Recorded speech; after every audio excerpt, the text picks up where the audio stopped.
नमस्कार। उत्तराखंड की चारधाम यात्रा के बारे में पहले तो ये लग रहा था कि यात्रा ही कैंसिल हो जाएगी, लेकिन अभी 9 तारीख को ही इस यात्रा को चालू कर दिया गया है।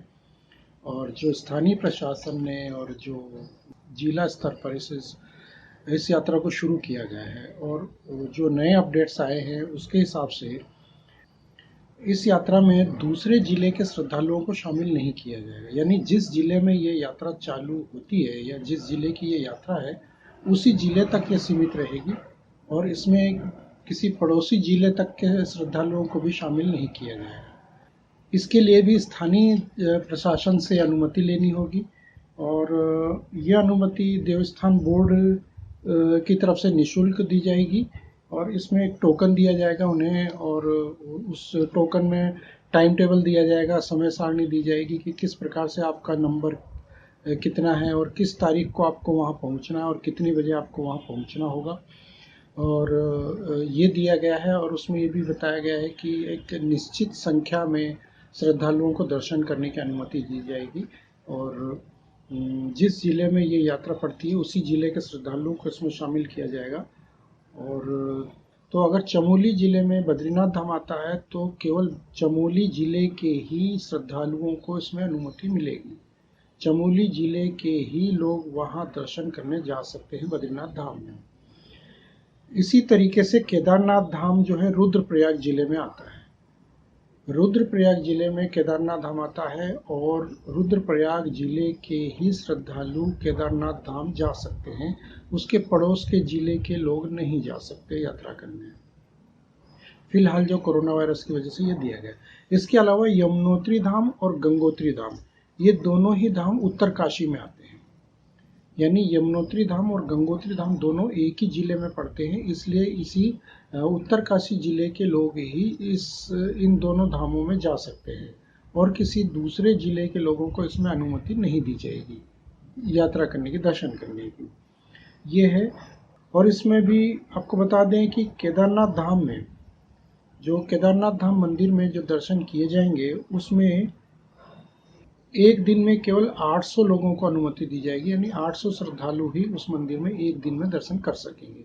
जो लाइनें लगेंगी, दूर दूर तक लाइनें लगाई जाएगी, डिस्टेंस, सोशल डिस्टेंसिंग के अकॉर्डिंग जो लाइनें लगेगी उसके हिसाब से ये फैसला किया गया। तो क्योंकि जब दूर दूर तक लाइनें लगेगी तो लंबी लाइनें भी लगेगी और भीड़ भी काफ़ी हो सकती है, तो इस तरीके से ये फैसला लिया गया है, और ताकि इसमें ज़्यादा लोग ना आ सके, इसलिए उनको उस दिन के हिसाब से ही टोकन बांटे जाएंगे। और बद्रीनाथ धाम में भी इस तरीके से केवल 1200 लोगों को अनुमति दी जाएगी। बद्रीनाथ धाम में 1200 लोग, केदारनाथ धाम में 800 और गंगोत्री में 600 लोग।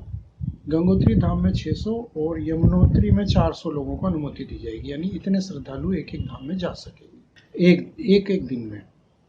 तो जो नए नियम है उसके हिसाब से स्थानीय लोग ही वहाँ पर जा सकते हैं, दूसरे जिले के वहाँ लोग नहीं जा सकते। इसलिए देश के बाकी हिस्सों के लोग तो भूल ही जाएं इस यात्रा के लिए फ़िलहाल, इस साल के लिए, क्योंकि महामारी का जो खतरा बढ़ रहा है उसको देखते हुए ये फैसला लिया गया है। और फिलहाल मुझे लगता है कि ये फैसला कुछ नहीं से तो ज़्यादा अच्छा है कि कुछ ना कुछ तो फैसला लिया ही है इन्होंने। और ये जो दर्शनों के लिए अनुमति है किसी भी धाम में, ये सुबह 7 बजे से शुरू होगी लाइनें लगनी, मतलब 2-2 मीटर की दूरी पर, और शाम को 7 बजे तक रहेगी ये। और बिना टोकन के यहाँ अनुमति नहीं मिलेगी, और टोकन भी आपको जो है निःशुल्क मिल जाएगा, और देवस्थानम बोर्ड की तरफ से टोकन दिया जाएगा, स्थानीय प्रशासन के तौर पर डिस्ट्रिक्ट लेवल पे जो दिया जाएगा। और तय तारीख को ही वहाँ पहुँचना होगा। जो टोकन में आपको टाइम दिया जाएगा, अगर आपको 4 बजे का दिया है तो आप 10-20 मिनट आगे पीछे, मतलब 1 आध घंटा आगे पीछे जो हो सकता है। और तारीख तो वही उसी तारीख को आपको जाना पड़ेगा, क्योंकि उस तारीख के लिए आपको अगर 800 लोगों को जाना है वहाँ, तो 800 लोग ही जा पाएंगे, 1-2 लोग भी आगे पीछे नहीं किए जाएंगे वहाँ, जो अभी तक की बताया गया है। तो ये है वो संख्या। यानी बद्रीनाथ धाम के लिए 1200 लोग प्रतिदिन, केदारनाथ धाम के लिए 800 लोग, और गंगोत्री धाम के लिए 600 और यमुनोत्री धाम के लिए 400 लोगों को अनुमति दी जाएगी। तो ये है कुछ नया अपडेट। और यात्रा कल से शुरू हो चुकी है, यानी कि 9 तारीख से यात्रा शुरू हो चुकी है। और इस बार तो बाकी लोगों को तो निराश होना ही पड़ेगा। इवन कि जो उत्तराखंड के बाकी 3 जिलों के अलावा जो लोग हैं, उन लोगों के लिए भी फ़िलहाल ये अनुमति नहीं है।